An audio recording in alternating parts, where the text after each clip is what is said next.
ચલો. Good afternoon. Yes, ચલો તો આપણે સ્ટાર્ટ કરીએ. ઓકે, આજનો question again CSM 5 10 number advertisement class 1. Okay, ચલો સમજીએ શું કહે છે સવાલ. અવાજને બધું ક્લિયર છે ને? Hopefully yes. ચલો જો શું કહે છે સવાલ.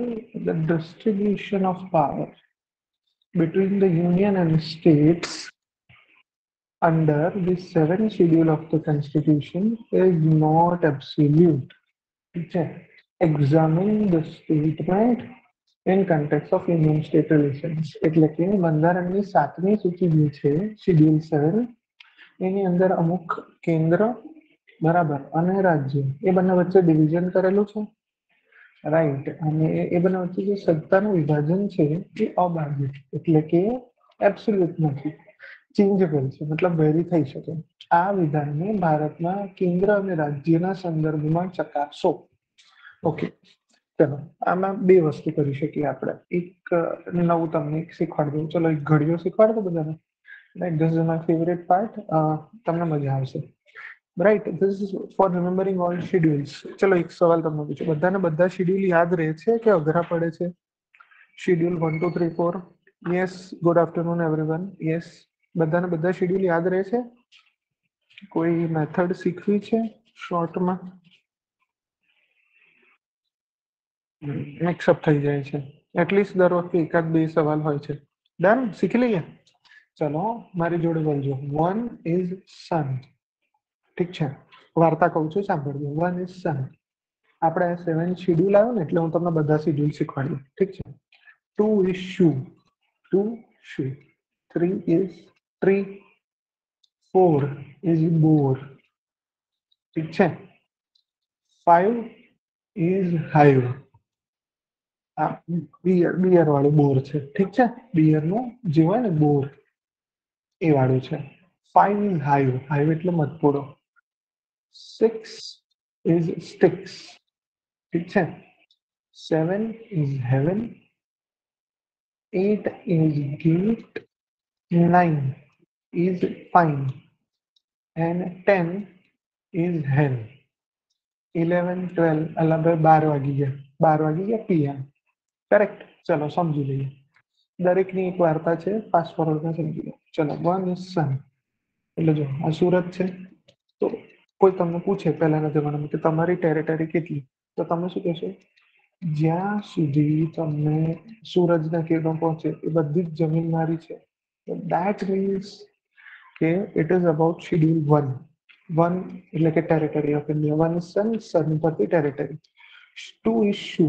તો તમે એવું વિચારો કે આપણા જે પાર્લામેન્ટેરિયન કે એવા લોકો છે એ લોકો જૂતામાં સેલેરી માંગે છે. Salary allowances. 2 ઇઝ શુ મતલબ કે સેલરી એલાઉન્સીસ એ બધાની વાત થઈ ગઈ. આઈ એમ ટેકિંગ સમ ટાઈમ બટ આનાથી એક લોંગ ટર્મ તમને બેનિફિટ રહેશે MCQમાં કે આન્સર રાઇટિંગમાં તમે એને યુઝ કરી શકો. તો 2 ઇઝ શુ. શુમાં તમે સેલરી માંગવા જઈ શકો. ઠીક છે. 3 ઇઝ ટ્રી. હવે અમેરિકામાં કેવું છે કે ઓલિવનું ટ્રી બહુ ઇમ્પોર્ટન્ટ છે. આવું આપણે જે બીલીપત્ર હોય ને જેવું છે. તો ત્યાં લોકો પ્રતિજ્ઞા લે ને ઓથ, એ વખતે ઓલિવનું ટ્રી હાથમાં રાખે. તો એટલે 3 પરથી યાદ આવ્યું, 3 ટ્રી અને ટ્રી પરથી ઓલિવની સ્ટોરી. ઠીક છે. 4 ઇઝ બોર. હવે તમે યાદ રાખો કે ભાઈ અમુક વાર છે ને આ બધા રાજ્યો વચ્ચે ઝઘડો થઈ ગયો. તો દરેક રાજ્યના રાજ્યસભાના ધારાસભ્યો, કોના રાજ્યસભાના ધારાસભ્યો બોર ઉપર એટલે કે રીચ ઉપર બેસીને તલવારો લઈને મારામારી કરવા નીકળે કે ભાઈ મને વધારે સીટો જોઈએ, મને વધારે સીટો જોઈએ. ઠીક છે. સો 4 ઇઝ બિયર ઓર બોર એટલે કે એના પરથી રાજ્યસભાની સીટ્સ. ઠીક છે. 5 ઇઝ હાઈવ. HIVE. હાઈવ એટલે શું? મધપૂડો. મધપૂડો ક્યાં હોય? જંગલમાં. અને એટલા માટે આ scheduled areas. Correct. 6 is stick. Stick એટલે લાકડી. હવે તમે સમજો, એક છે ને ATM હતું. શું હતું? ATM. ATM ની બહાર તમે ચોકીદારને બેસાડ્યો. ઠીક છે. પણ ચોકીદારને તમે જો પૈસા બંદૂક એક લાકડી આપી દીધી. બરાબર. હવે એક ચોકીદાર ATM ની બહાર બેઠો તો ચોર ચોરી કરા. આ ચોકીદારે એ ચોરને લાકડી એમ કહી. મને બતાવ્યું એટલે આસામ, ત્રિપુરા, મેઘાલય, મિઝોરમ. બરાબર, ATMM, આસામ, ત્રિપુરા, મેઘાલય, મિઝોરમ. મતલબ કે આ લગતા સ્પેશિયલ પ્રોવિઝન છે ATMM, આસામ, ત્રિપુરા, મેઘાલય, મિઝોરમ.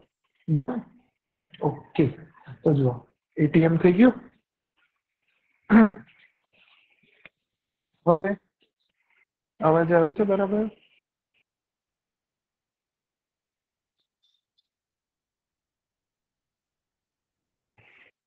હલો, હા સર, કટ થઈને આવતો હતો અવાજ. સ્ક્રીન પર દેખાતું બધું? સ્ક્રીન પર હું લખું છું એ નથી દેખાતું તમને લોકોને? હા, દેખાય છે સર. એટલે પહોંચ્યું, એક જ સેકન્ડ. મેં 1 થી 10 ઘડિયા લખ્યા એ દોરેલા દેખાય છે તમને? 1 2 3 4 ઉપરના પાર્ટમાં દેખાય છે ને? Okay, yes. તો આપણે આગળ જોઈએ. ઠીક છે, ચાલો. 6 વાળી સ્ટોરી થઈ ગઈ. 6 is 6, એટીએમ ચોકીદાર, અને ચોકીદારે ચોરને મારે. આસામ, ત્રિપુરા, મેઘાલય, મિઝોરમ. પણ એમ પરથી તો મણિપુર બી છે, તો એમ શું યાદ રાખવાનું? એટીએમ માં મની નથી, એટીએમ માં પૈસા નથી. Right, so this is how you will remember. ચલો, પછી આવે છે, યસ, પછી આવે છે 7. 7 ઇઝ હેવન. હવે તમને ખબર છે સ્વર્ગમાં ઇન્દ્રદેવ હોય, ઇન્દ્રદેવની બહુ બધી મૂર્તિઓ હોય, રાઈટ. અને એ બધા દેવતા ઝઘડી પડે, તો એ લોકો સેટલમેન્ટ કે Indradev territory, territory, right. That logic કે તમે 7 ને યાદ રાખશો. 7 ઇઝ હેવન, અને હેવનમાં એ લોકો ડિવાઈડ કરી દીધું કે કોની ટેરિટરી, કોનો પાવર કેટલો, મતલબ કે પાવર ઓફ યુનિયન, સ્ટેટ અને કોન્કરન્ટ લિસ્ટ. કરેક્ટ. પછી આવે છે 8. 8 ઇઝ ગેટ. વિચારી લો, ઇન્ડિયા ગેટ જેવો એક મોટો ગેટ છે ઇન્ડિયામાં એન્ટર થાવ ત્યારે. તો હવે આ ગેટ પર તમે કઈ ભાષામાં નામ લખશો? બધા ઝઘડી પડે ને, બધા કે ગુજરાતીમાં લખવું છે, કોઈ કે ઇંગ્લિશમાં લખવું છે, કોઈ કે મલયાલમમાં લખવું છે. તો જેટલા નામ તમે અહીંયા લખશો, એ ગેટ ઉપર જેટલા નામ તમે લખશો, which will be 8 is gate. ઠીક છે. પછી 9. 9 ઇઝ ફાઇન. તમે સમજો, બેઝિકલી આટલે સુધીના હતા એ આપણા કોન્સ્ટિટ્યુશન બન્યું ત્યારના આ જ શેડ્યુલ હતા. હવે થયું શું કે ભાઈ ગવર્મેન્ટે લેન્ડ રિફોર્મ્સ કરવા હતા, પણ લેન્ડ રિફોર્મ થયા નહીં. માટે એ કામને ફાઇનલી કરવા માટે 9 ઇઝ ફાઇન. એ કામને ફાઇનલી કરવા માટે એક બ્લેક હોલ નામનું શેડ્યુલ બનાવવામાં આવ્યું, જેમાં તમે કોઈ પણ એક્ટને નાખો તો શું થાય? They get absolve. એના પર કોઈ જ્યુડિશિયલ રિવ્યુ થઈ શકે નહીં. ઠીક છે. So that is 9 is fine. 10 is hen. Hen એટલે મરઘી. હવે આપણા પોલિટિશિયન કેવા છે? મરઘી જેવા છે. આજે એક પાર્ટીમાં, કાલે બીજી પાર્ટીમાં, રાઈટ. રોજ પાર્ટીઓ બદલે. તો તમે શું કહેતી યાદ રાખશો? 10 ઇઝ હેન. મરઘી પકડવા જાવ તો ભાગી જાય. એ જ રીતે આપણા પોલિટિશિયન ડિફેક્ટ થઈ જાય, અને એ ડિફેક્શનને અટકાવવા માટે તમે શું કરશો? 10 is hen. 11 12, 11 12 PM, Panchayati Raj, municipality. Done, dusted. 12 schedule આપણે જોઈ લીધા. ક્લિયર આટલે સુધી? હલો, આઈ ગેસ કનેક્ટિવિટીના ઇશ્યુ લાગે છે હજી. હા, ક્લિયર. બધાને હવે આવડશે? 1 થી 12 નો ઘડિયો યાદ રાખવાનો, રાઈટ. આ સેશન વારંવાર જોઈ લેજો. 1 to 12. 1 ઇઝ સન, સન પરથી ટેરિટરી. 2 ઇઝ શુ પરથી શું આવે? સેલરી. 3 ઇઝ ટ્રી, ટ્રી પરથી ઓથ, અને ઓથ પરથી પ્રતિજ્ઞા. 4 ઇઝ બોર, બોર પર રાજ્યસભામાં ભાલુ લઈને રાજ્યસભાની સીટ માટે લડવા જવાનું. 5 ઇઝ હાઈવ, હાઈવ મત પડો જંગલમાં અને schedule area. 6 is stick, stick ક્યાં હોય? એટીએમમાં. એટીએમ થી રક્ષા કરવાની, એટીએમ ની રક્ષા માટે લાકડીથી કરવાની. 7 ઇઝ હેવન. ઇન્દ્ર અને સમુદ્ર દેવ વચ્ચેની ટેરિટરીનો ઇશ્યુ અને સોલ્વ કરો. 8 ઇઝ ગેટ ઉપર કઈ શેડ્યુલ લેંગ્વેજીસમાં લખશો એની વાત. 9 ઇઝ ફાઇન. કેમ તો કે લેન્ડ રિફોર્મ પછી કશું થતું નતું, તો આ શેડ્યુલ લાવી અને જે પણ લેન્ડ રિફોર્મ એક્ટના હતા એને આમાં નાખવામાં આવ્યા. 10 ઇઝ હેન્ડ. આપણા પોલિટિશિયન ભાગી જતા, તો એને ડિફેક્ટ કરવા માટે કે પાર્ટી દલ બદલું લોકો અટકાવવા માટે 10 ઇઝ હેન્ડ, 10 શેડ્યુલ અને 11 12 વાગી ગયા PM. બરાબર. પી એટલે પંચાયતી રાજ, એમ એટલે મ્યુનિસિપાલિટી. ડન. ડસ્ટેડ. ઓકે. તો વિથ રિવિઝન એકવાર જોઈ લીધું આપણે. ચાલો, સોરી થોડો ટાઈમ ગયો, પણ I guess this will be there with you for. Correct. ચાલો હવે આપણે કરીશું ને. ચલો શેડ્યુલ 7 બંધારણની 7મી સૂચિ શું કહે છે કે ભાઈ હવે જો આ ક્વેશ્ચનને ડિમાન્ડને પહેલા સમજીએ. Examine this statement. હવે જો આ એક છે ને લૂપ હોલ છે. જ્યારે તમને એવું પૂછે ને કે એક્ઝામિન કે discuss or give your views, trust me nobody cares for your views. Right. એક જ સેકન્ડ, હું જસ્ટ મારી સ્ક્રીનમાં તમને મુવમેન્ટ દેખાય છે. જો હું અત્યારે 1 લખું છું, તમને દેખાય છે કે નહીં? ખાલી મને કહેજો. 1 લખીને સર્કલ કર્યું, દેખાય છે તમને?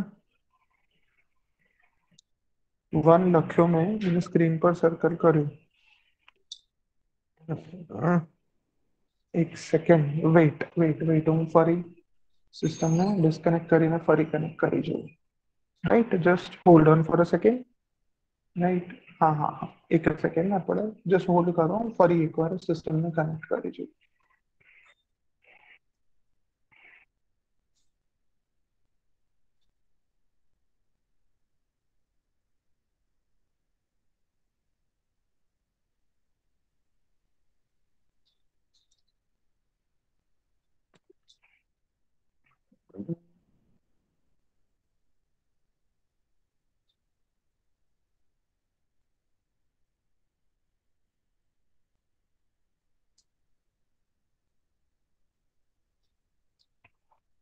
એક જ સેકન્ડ તમે લોકો હોલ્ડ પર રહેજો. વાઈફાઈ જતો રહું છું ઇન્ટરનેટ પર. હાલો, અવાજ આવે છે? Yes, just a second. હવે હું મારું હોટસ્પોટ શેર કરી દઉં. હા, કે જેથી આપણે એક સારું રિલાયબલ નેટવર્ક પર કામ કરી શકીએ. ઠીક. આજે અહીંયા કનેક્ટિવિટીના ઇસ્યુ છે થોડા.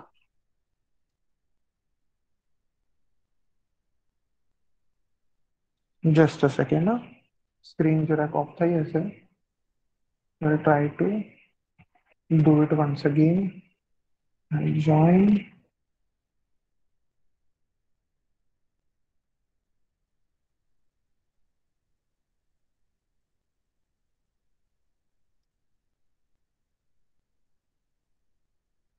ચલો, હવે સ્ક્રીન આવી ગઈ પ્રોપરલી. યસ. હવે જુઓ, તમને આખી ચિત્રકારી દેખાય છે મારી? આટલું બધું દોર્યું લખ્યું. કરેક્ટ. હવે જો હું 1 લખું, ફરી 2 લખ્યું, દેખાય છે લાઈવ? 1 પછી 2 લખું છું, દેખાઈ ગયું? Yes, I think now is okay. Correct. બરાબર ને? ચાલો, તો પાછો આગળ તો મેં ખાલી તમને જે સમજાય ને વાર્તા, એના પિક્ચોરિયલ રિપ્રેઝન્ટેશન છે. જુઓ, મારું ભીમબેટકા વાળી પેઇન્ટિંગ આ સુરત દોર્યો છે અને અહીંયા શું દોર્યું છે. બરાબર. આ ઇન્ડિયા ગેટ દોર્યો છે. ઓકે, ચાલો. એનીવે, ચલો હવે આપણે આગળ જઈએ. શું કહે છે કે ભાઈ આ ક્વેશ્ચન સમજો, જ્યારે તમને કોઈ વસ્તુ એક્ઝામિન તરીકે પૂછવામાં આવે છે. હા, ભીમબેટકા પેઇન્ટિંગ, યસ, આઈ એમ ગ્રેટ પેઇન્ટર. બરાબર. ચલો, તો અલ્ટિમેટલી તમે સમજો, એક્ઝામિનનો મતલબ શું થયો કે તમારે એનો પર્સપેક્ટિવ આપવાના છે, રીઝન્સ આપવાના છે અને જોવાનું છે કે આ સ્ટેટમેન્ટમાં આ સ્ટેટમેન્ટ શું સાચું છે, કેટલી હદે સાચું છે અને કેટલી હદે એમાં કંઈક પ્રોબ્લેમ છે. Right. You are suppose to give your views. But ideally આવું જ્યારે યુનિયન સ્ટેટ રિલેશનશિપ આપવામાં આવે તો તમારે પર્સપેક્ટિવ આપવાનો કે કયા એંગલે કઈ કન્ડિશન્સમાં આ સ્ટેટમેન્ટ સાચું પડે છે. રાઈટ. હવે જો ડિસ્ટ્રીબ્યુશન ઓફ પાવર આપણને ખબર છે કે ભાઈ સ્ટેટ લિસ્ટ છે, કોન્કરન્ટ લિસ્ટ છે ને આ બધું આપેલું છે કે ભાઈ અમુક ટોપિક છે પ્રેક્ટિકલી 100 સબ્જેક્ટ 61 અને 66 છે અને ઓલામાં હવે 47 છે. Right. State central list, state list, concurrent list. Correct. હવે તમે સમજો, હવે આપણે ક્વેશ્ચનને એટેન્ડ કરીએ. શું બતાવે છે ક્વેશ્ચન? પૂછે છે શું કે ભાઈ આ પાવરનું જે ડિસ્ટ્રીબ્યુશન છે એ એબ્સોલ્યુટ નથી, એટલે અબાધિત અવિચલ નથી, મતલબ કે એને ચેન્જ કરી શકાય even without the amendment of the constitution.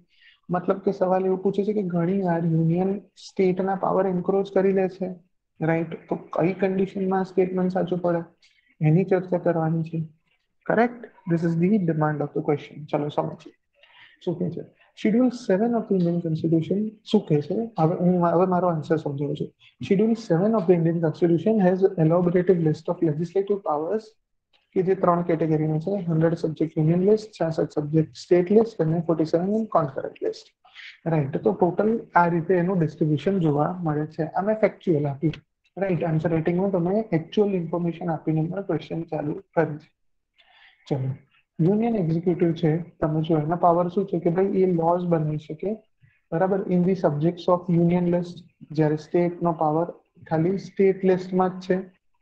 કોન્કરન્ટ લિસ્ટમાં બંને લો બનાવી શકે કે જ્યાં યુનિયનનો લો બનાવેલો હોય તો યુનિયનનો લો પ્રિવેલ કરે, એટલે કે યુનિયનનો લો સુપરસીડ થઈ જાય અને સ્ટેટનો લો નહીં ચાલે. સિવાય કે જ્યારે પ્રેસિડેન્ટે એ સ્ટેટ લોને પોતે એસેન્ટ આપેલું હોય, મતલબ કે ગવર્નરે રિઝર્વ કરવું પડે, ગવર્નર રિઝર્વ ધ બિલ અને પ્રેસિડેન્ટ જો એના પર એસેન્ટ આપે તો ખાલી એ સ્ટેટ માટે, ફોર એક્ઝામ્પલ કોઈ એક્ટ છે જે ગુજરાતનો છે, રાઈટ, એના પર પ્રેસિડેન્ટનો એસેન્ટ આવ્યો અને પ્રેસિડેન્ટે હા પાડી, તો હવે એ કેસમાં આખા ઇન્ડિયામાં ભલે કોન્કરન્ટ લિસ્ટમાં ઇન્ડિયાનો લો ચાલશે, પણ ગુજરાત પૂરતો ખાલી અને ખાલી ગુજરાતનો લો ચાલશે. કેમ? Because president has given the ascent.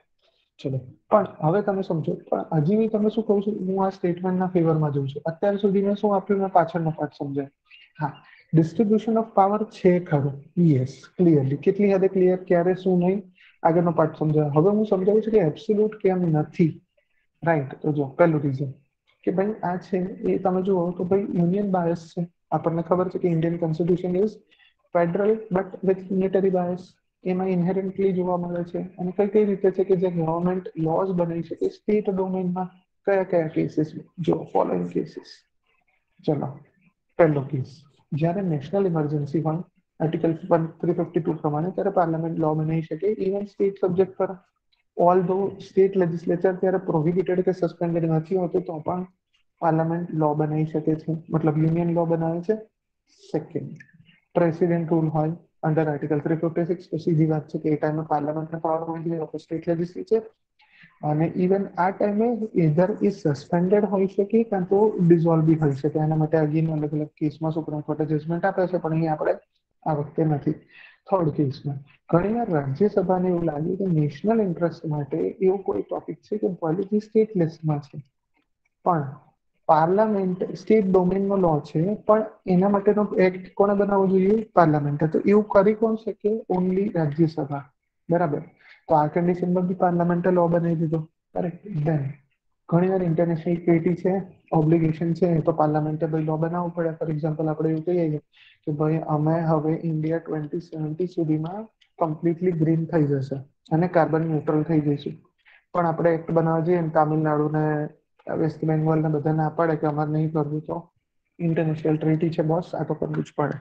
Correct.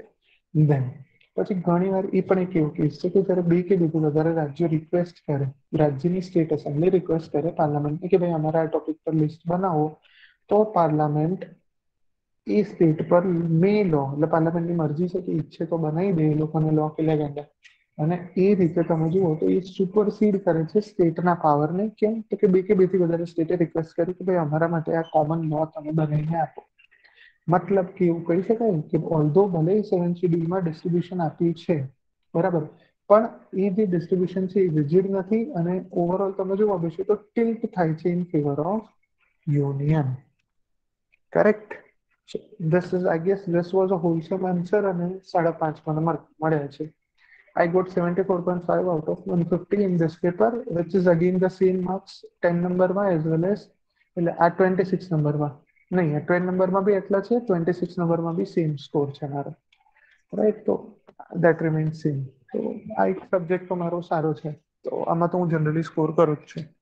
ઠીક છે. So this was the explanation. હા, હવે તમારા કોઈ કોમેન્ટ્સ, વેલ્યુ એડિશન હોય તો તમે કરી શકો. Yes please. Bhimbetka painting correct yes Yogesh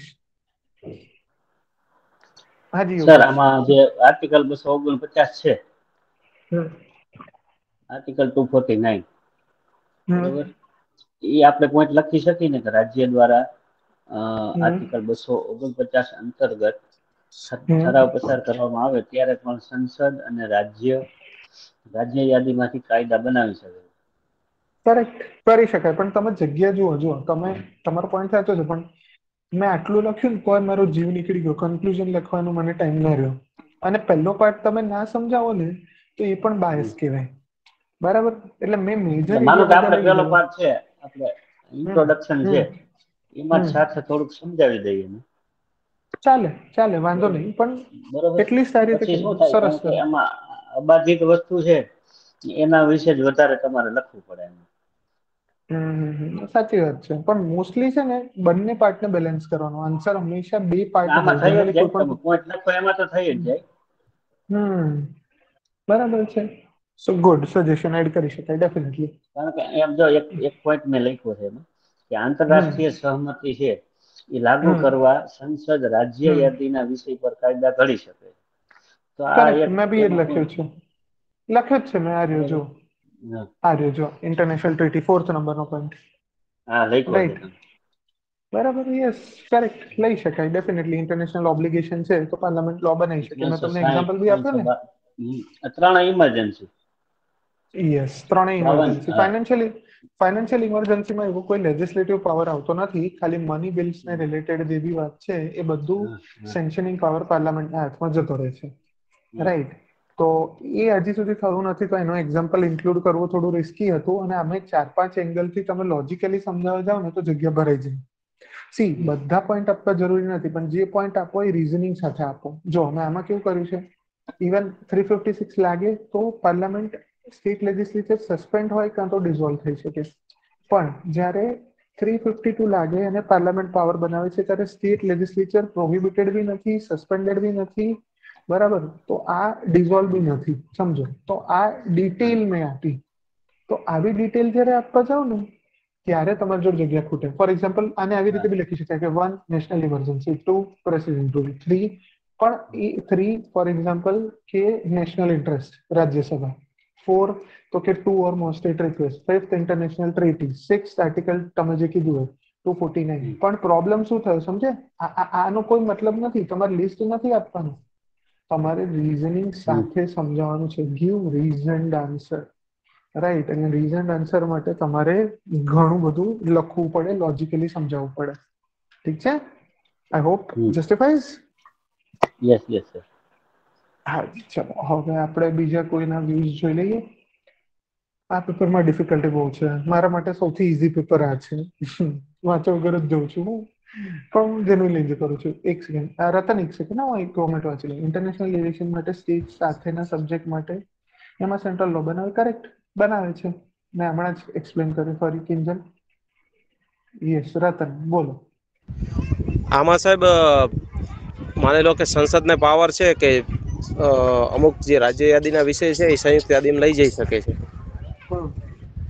તો એ મુદ્દો એડ કરી શકાય એ તો કેવું છે એ તો બાય એક્ટ તો તમે કઈ બી ચેન્જ કરી જ શકો એ કેવું થયું કે આર્ટિકલ 368 પ્રમાણે તમે special majority of the states along with the આપણે 2/3 સ્ટેટનું કન્સેન્ટ 50% સ્ટેટના કન્સેન્ટથી તમે લિસ્ટમાં અમેન્ડ કરી શકો પણ એ અમેન્ડમેન્ટથી તો કોઈ બી ચેન્જ આવે આઈ ડોન્ટ થિંક કે દેટ ઇઝ અ લેજિબલ આન્સર તો એને તમારે ઇન્ક્લુડ ના કરવું જોઈએ સમજે તમે કે એ રીતે પણ તો બધી જ વસ્તુ એડ કરી શકાય ને આના કરતા 5 પોઈન્ટ લખેલા છે પછી તમે લખવું હોય તો લખાય પણ આઈ વુડ સે અનનેસેસરી મારા ઓપિનિયનથી સમજો છો તમારું શું જો હું તમને ફરી એકવાર કહું અહીંયા પ્રોબ્લેમ શું થાય કે એ રીતે તો 368 પ્રમાણે કોઈ પણ આર્ટિકલમાં કંઈ પણ વસ્તુ ચેન્જ કરી શકાય હવે એવી રીતે ગણવા બેસો તો દરેક જગ્યાએ રિટોરિક પોઈન્ટ થઈ જાય ને એટલે એ સાચું છે પણ સબસ્ટેન્સિવ પોઈન્ટ નથી ઓકે બરાબર સાહેબ અને બીજું સાહેબ એ સજેશન છે માની લો કે આ તમે પ્રશ્ન મૂકો છો તો 10 નંબરની જાહેરાતમાં જે પેપર લખ્યા છે એ આમાં મૂકે તો થોડુંક માર્ગદર્શન મળે એમ એમને જે જવાબ એટલે લખેલો છે. હું છે ને બધા અલગ અલગ મૂકતો જઈશ. કોઈક વાર જૂના પેપરના લઈશ, કોઈક વાર મેં પોતે સવાલ બનાવ્યા છે જે મને લાગે છે કે આ વખતે આવવાની ચાન્સીસ છે, તો એને ઇન્ક્લુડ કરીશ. ઠીક છે. ના એ બરાબર છે સાહેબ, પણ માની લો કે આ જ પ્રશ્ન જેણે 10 નંબરમાં એટેન્ડ કરેલો છે એ કોમેન્ટ બોક્સમાં મૂકે તો આમ થોડુંક માર્ગદર્શન મળે ને. હા એટલે મારો તો હું મૂકું જ છું. જે તમે બીજા લોકોએ જેને એટેન્ડ કર્યું છે એ પણ પોતાનો આન્સર મૂકી શકે. હા એ બરાબર, રીતે. ડેફિનેટલી. પણ તમે એક કામ કરજો, તમે પોતે બી ફરી આન્સર લખજો. આજે લખીને જ આવ્યા છો ને રતન? હા લખ્યો છે સાહેબ. બરાબર. હા તો હવે અને તમે 10 નંબરના પેપરમાં બી લખ્યો તો આજે? હા. તો હવે તમે પોતાનો આન્સર, આજે તમે લખ્યું એ આન્સર અને મેં ડિસ્કસ કર્યો એ આન્સર, હવે તમારી જોડે 3 આન્સર થાય. હા આ ત્રણેયનું એનાલિસિસ કરો, હવે તમને ખબર પડશે. ઠીક હા છે હા કે તમારામાં પોતાનામાં કોઈ ઇમ્પ્રુવમેન્ટ છે, બીજાએ કેવું લખ્યું છે, નથી લખ્યું. હા લાઈક એટલે વાઇઝ યુ સાહેબ કેન એમાં તો ઇમ્પ્રુવ. આ ચર્ચા કરીને એના પછી જો કે મેં હમ જવાબે લખ્યો છે, પણ હું આ પ્રશ્ન સમજી જ નહોતો શક્યો. હું એ અર્થમાં સમજ્યો હતો હમ કે આ એવું કહેવા માંગે છે કે જે 3 યાદીઓ છે ને, મેં તમને હમણાં કીધું એમ કે એ હમ પરમાનન્ટ નથી, એમાં ફેરફાર કરી શકાય છે, એ અર્થમાં હું સમજ્યો હતો. ના ના ના ના, એકચ્યુઅલી મિનિંગ આ એટલે થાય ને 5.5 માર્ક આપે એટલે ધેટ લોજિક ઇઝ સસ્ટેન. તમારે કેટલા છે? એકચ્યુઅલી મેં સાહેબ જોયો નથી માર્ક્સ એનો તો, હમ. યાદ નથી, જોઈ લઉં મને. વાંધો નહીં, પણ this should be the way which should prevail. ઠીક છે. હા એટલે ઘણી વાર સવાલ છે ને આપણે ખોટી રીતે ઇન્ટરપ્રેટ કર્યા પછી જવાબ જ ખોટો લખાય. હા અને એટલે એમાં એવું આપણો કોઈ, હા, that is the biggest problem actually. Question સમજવાની ટ્રીક બહુ અઘરી છે. The only reason I started that initiative is rather we don't understand the question enough. જવાબ તો બધાને આવડે છે. C once after some preparation level કોઈ વ્યક્તિ એવું નથી કે જેને જવાબ નહીં આવડે, પ્રોવાઇડેડ હમ. એને ક્વેશ્ચન સમજાય. Yes, right Rajan, you are correct. Question જ નથી સમજાતો. રાઈટ. 2 પોઈન્ટ આ બુદ્ધિ છે એ રીતે એડ કરવી જોઈએ. પોઈન્ટ 2 પોઈન્ટ એસ બાધિત છે એટલે થોડીક હિન્ટ આપશો કાજલ? કઈ હિન્ટ? એક મિનિટ પહેલા કિંજલ, તમે શું પૂછો છો? જયારે માઇક અનમ્યુટ કરીને સમજાવશે. 2 પોઈન્ટ મેમ આ બધી. હા બોલો બોલો. હા સર, આ જે ક્વેશ્ચનમાં પૂછ્યું છે ને કે નિરપેક્ષ નથી, મતલબ આપણે હમ એક એનો એંગલ આપણે સાબિત કરી દઈએ કે નિરપેક્ષ નથી, પણ એના નીચે હમ 2 પોઈન્ટ લખી શકાય કે નિરપેક્ષ છે, મતલબ બંને રીતે આપણે એને સાબિત કરી શકાય એવી પણ રીતે. કરી શકાય પણ એ ફ્યુટાઇલ એટલા માટે થઈ જાય કે તમે લોજિક વિચારો કે પહેલા તમે 5 રીઝન આપો કે જ્યાં એ વસ્તુ આવું નથી, પછી તમે છઠ્ઠું રીઝન એવું આપશો કે ના ના આવું છે બી ખરું. સમજાય છે પ્રોબ્લેમ? પહેલા તમે હા 5 રીઝન આપશો કે એ નથી, અને પછી તમે તો ના ના રિજિડ છે બી ખરું. બધે કોન્સ્ટિટ્યુશન વેડા ના કરે ને. આપણા હા કોન્સ્ટિટ્યુશન તો આપણને કન્ફ્યુઝ જ કર્યો છે, રાઈટ? હા, એટલે સર મેં પણ 2-3 ટોપર્સની કોપીમાં આ ક્વેશ્ચનના 2 રીતે મેં ડિસ્ક્રાઇબ કરેલું જોયું હતું કે એક વખત એ લોકોએ થોડુંક પેજ જે છે, અડધું પેજ હમ નિરપેક્ષ નથી એ રીતે સાબિત કર્યું, અને અડધું પેજ જે છે એ નિરપેક્ષ છે એ રીતે સાબિત કર્યું છે. તો જે હમ એક્ઝામિનર છે એને તો રાઈટ જ આપીને પછી માર્ક્સ આપ્યા છે. એવી રીતે એટલે કર્યું છે, એટલા માટે ખબર. એટલે જો આપણને આઈડિયલી છે ને આમાં બહુ હમ બધા કરેક્ટ આન્સર હોય. તમે સમજો, આપણે પહેલા જ વાત કરી હતી કે there is જેટલા કેન્ડિડેટ 6000 કેન્ડિડેટે મીન્સ લખી, તો there are 6000 model answers. First of all પહેલા એ સમજી લઈએ. તો કોઈ આન્સર ખોટો નથી, બરાબર. પણ પ્રોબ્લેમ શું છે કે અમુક પર્સપેક્ટિવથી ક્વેશ્ચનને સમજો. મે બી ઘણી વાર એવું બી છે કે મારા સાચા સવાલના મને 2 માર્ક મળ્યા છે. ઇવન જીઓગ્રાફીમાં મારું સારું હોવા છતાં 0.25 પણ મળેલા છે મને 10 નંબરના પેપરમાં. That doesn't make it bad answer. If the person disagrees, fine. તમને તમારી ભૂલ દેખાય તો કરેક્ટ કરો, ના દેખાય તો જવા દો. You cannot fight with that. Right? તો ઇટ્સ ઓકે. યસ કાજલ, છે ને થોડીક હિન્ટ આપું, ખબર ના પડી. એટલે સર એક આ કેન્દ્ર રાજ્યના સંબંધનો એક બીજો ક્વેશ્ચન હતો. હમ પાછળના પ્રશ્નો પૂછાયા એમાંથી જતો મને નતો ફાવતો, તો મેં કીધું પૂછી જોઉં. તો 1-2 હિન્ટ આપશો કે આનો અટેમ્પ્ટ કેવી રીતે કરાય એમ? કયો સવાલ બોલો ને? સવાલ બોલો. કેન્દ્ર અને રાજ્ય સરકાર વચ્ચે સત્તાનું સ્પષ્ટ વિભાજન થઈ શકે તે માટે હમ. સહવર્તી યાદી રદ કરી દેવી જોઈએ. વિવેચનાત્મક મૂલ્યાંકન કરો. આ ક્યાં સવાલ પૂછ્યો છે? એડવર્ટાઇઝમેન્ટ નંબર તો ખબર નહીં સર, જીપીએસસી નો જ આઈ થિંક 18 કે એનો કોઈ ક્વેશ્ચન છે. STI 2019 નો સવાલ છે. 19 ઓકે. તો 19 નો છે. હા, રાજ્યને લખ્યું. કરી શકાય. થોડું સમજવું પડે. એક ચલો તમને વાત થઈ જ છે તો કહી દઉં. આપણા એક પેજ લઈ લઈએ, વર્ડ ફાઇલ લઈ લઈએ, તમને થોડું સમજાવતો જો. રાઈટ. Just a second.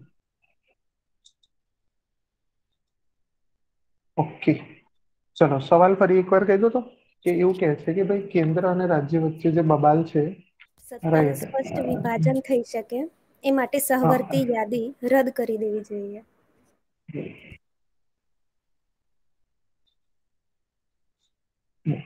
આ કેન્દ્ર અને આ થયું આપણું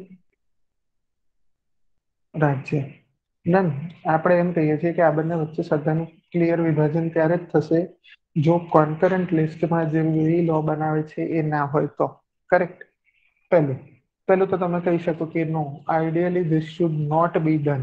આમાં એક જ સ્ટેન્ડ લઈ શકાય. કેમ? જો ઘણા લોકો એમ કે આમાં બંને વસ્તુ કરી શકાય, બરાબર, અને ડિલીટ કરી શકાય કે નહીં, તો મારું સ્ટેન્ડ કેવું હોય, ના કરી શકાય. કેમ ના કરી શકાય? પહેલું રીઝન તો કે ભાઈ કોન્સ્ટિટ્યુશન બનાવવા વાળા લોકોનું પોતાનું વિઝડમ હતું, પોતાનું અન્ડરસ્ટેન્ડિંગ હતું, અને એ પ્રમાણે આ વસ્તુને રાખવી જોઈએ. સેકન્ડ, કે આપણું કોન્સ્ટિટ્યુશન એટલું યુનિક છે અને ઇનફેક્ટ કોન્કરન્ટ લિસ્ટ એક એવી યાદી છે કે જેના દ્વારા તમે ઘણા બધા એવા એરિયા છે કે જ્યાં તમે કોમન ઇન્ટરેસ્ટ પર કામ કરી શકો અને વિધાઉટ અમેન્ડિંગ ધી કોન્સ્ટિટ્યુશન પણ તમે એના પર ક્લેરિટી લાવી શકો. ઠીક છે, તો this will be the second point of view.